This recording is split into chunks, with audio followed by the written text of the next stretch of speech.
Ёжик Sonic 4 эпизод 1. Это вполне вменяемая игра. Ну вы знаете, бегаешь туда-сюда по различным уровням, собираешь кольца, разбиваешь великие творения доктора Эгмана. Почти привычный нам классический Соник. Но назвать данную игру классической ну вообще никак не получается. Да, здесь действительно геймплей 2D Соника, как в старые добрые. Но если прям детально всю изучать, то понимаешь, что физика не та. Хотя здесь есть один мув из классики, который я часто использовал. Трава была зеленее, хоуминг зачем-то добавили, который работает сквозь стену. Мультяшно селшейдинговая графика. Отдам игре должное, она мне почему-то визуально запомнилась. Да и с каждым годом я не так агрессивно смотрю на нее. Я стал привыкать к данной стилистике. Но в некоторых моментах игра меня отталкивает из-за слишком ярких бликов. Изначально игра была анонсирована как Project Needle Mouse, ну а потом уже нам показали полноценное название игры. После каких-то непонятных гадалок с тем, кто будет главным героем, цифра 4 в названии и современные модельки персонажей реально пугают. Но я сразу вспоминаю и хорошее в модельке Соника здесь. Скорее не совсем здесь, а в другой версии игры, а если быть точнее, в мобильной версии.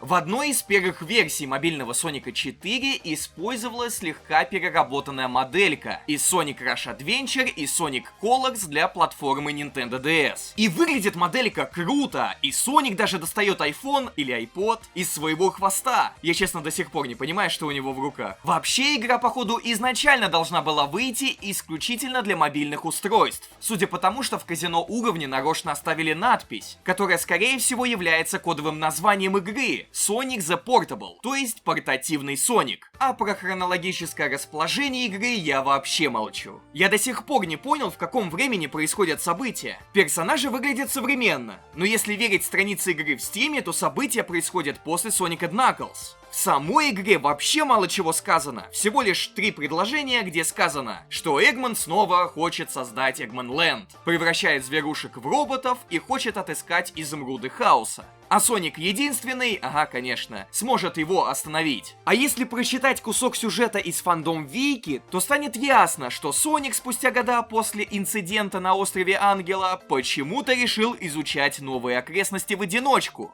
забив болт на своих друзей. А вы, наверное, уже заметили, что я играю с русской локализацией, да? Так вот, перевод сделали Failing Forward. И я им действительно неиронично благодарен за такую работу. Благодаря данному переводу я перепрошел эту игру даже после очень старого прохождения на 100% на мыльной станции 3. Сразу хочу предупредить, в ролике показана не финальная сборка перевода, так что многие косяки исправлены в релизе. И да, вы даже можете скачать перевод на второй эпизод. Ладно, давайте поговорим о хорошем в этой игре. Вас, наверное, это удивит, дорогие зрители, но мне нравится саундтрек здесь. Да, не весь, конечно, но Splash Hill Act 3 в списке моих прям любимых саундов из Соника. Естественно, список у меня огромный, и показывать я его не буду. А вообще я стал очень часто включать себе на фон ремиксы треков из этой игры. И даже поностальгировал, найдя очень старую рок-версию Splash Hill. Вдруг тут есть алды и помнят данный шедевр. Нравятся и такие фанатские творения, которые используют, по сути дела, саундчип из Sega Mega Drive.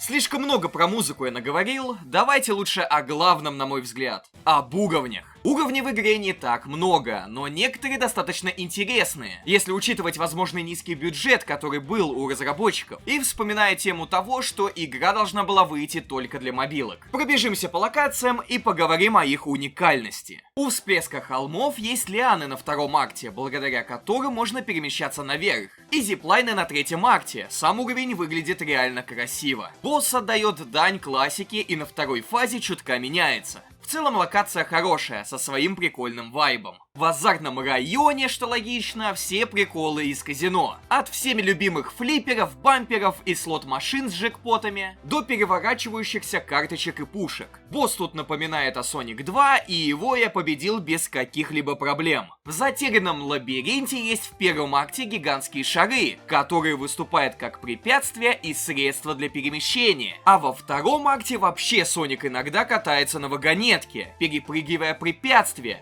А также Сонику нужно факелом подсвечивать себе путь. И даже в одном моменте нужно решить загадку с таймингом появления платформ. А в третьем акте мы попадаем в место, где почти все соника-блогеры, в том числе и я, берут материал для своих роликов. Если что, это шутка. Всем респект за то, что делаете свой контент. Вообще тут фишка в самой воде, естественно, и в моментах, где нужно сдвинуть напором воды блок, чтобы открыть себе путь. Ну а босс здесь сначала черпает идеи из первого Соника, и под конец его нужно бить в нужный тайминг, забираясь на движущиеся платформы. Зона шестеренки безумия мне даже понравилась. В первом акте запомнились паровые трубы, во втором акте шестеренки различных видов. Ну а третий акт дал мне немного челленджа, но и без забавных моментов не обошлось. Предыдущие два акта я тупо проскипал за Супер Соника. Говоря о Супере, можно немного поговорить и о спецэтапах. Они, на удивление, интересные. Понравился особенно тот, где нужно было резко делать завороты, заучив, по сути дела, уровень. А то попадать в такие моменты не особо было хорошо.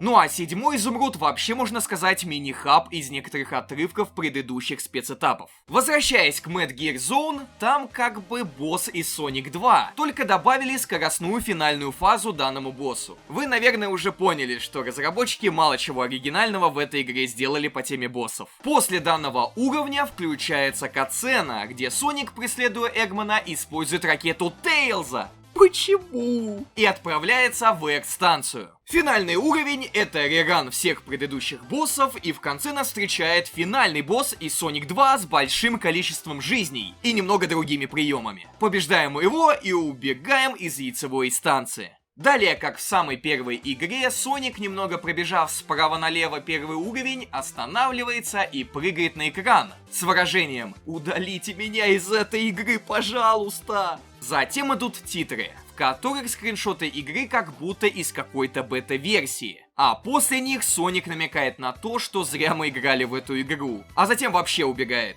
Эгман хихикает, и далее вообще нам дают намек на... Ну это как-нибудь в другой раз. Если прям вообще обобщать, то игра, по сути дела, на 2 вечера. Она максимально простенькая, но иногда левел-дизайн все же бесил. К примеру, вот в таком моменте я бы вообще никак не предугадал, что есть впереди враги. Из багов в игре я заметил вот такой вот момент, а знаменитый баг с физикой мне во время прохождения не встретился. Могу лишь вспомнить разломанный монитор в воздухе. Скорее всего, разработчики просто не продумали этот момент. В лидербордах, как во многих играх серии, имеются читеры. И эти рекорды никогда не чистили, видимо. Сейчас я говорил в основном про старшую версию игры. В мобильной версии некоторые уровни отличаются. Казино Street Zone Act 2 является уровнем, где нужно просто набрать 100 тысяч очков. Что на самом деле только отталкивает играть в эту версию. Не особо интересно этим заниматься. Lost Labyrinth Zone Act 2 тоже более упрощенный уровень. Здесь нужно только управлять вагонеткой, наклоняя устройство. Декомпиляция мобильной версии мне, конечно, не дала нормально записать хотя бы какой-то геймплей этого уровня. Так что именно поэтому мне пришлось доставать и прошивать свой древний iPhone 4 для такого дела. Рассказывая об отличиях, хотелось бы еще упомянуть Wii-версию игры, где, к примеру, по-другому звучит музыка,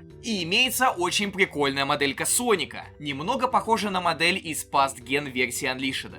Ну и как в мобильной версии можно управлять наклонами устройства для перемещения в спецэтапах. А у мобильной версии на луп-де-лупах камера вращается вместе с Соником. У кого-то, конечно, может голова закружиться после такого, так что данная фишка не для всех. И игра сама по себе не для всех. Можно даже сказать спорная. Вроде она и имеет свои уникальные какие-то моменты. А вроде многое, что здесь есть, во франшизе уже было.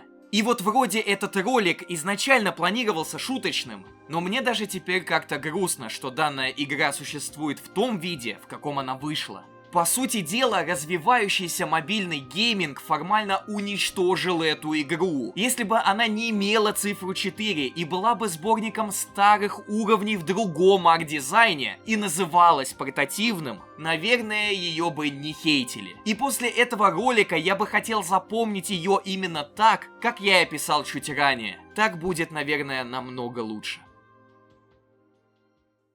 Вот такой вот ролик получился. Пишите в комментариях, как вы познакомились с этой игрой и что вы думаете о ней сейчас. Огроменное спасибо передаю платным подписчикам на платформе Boosty.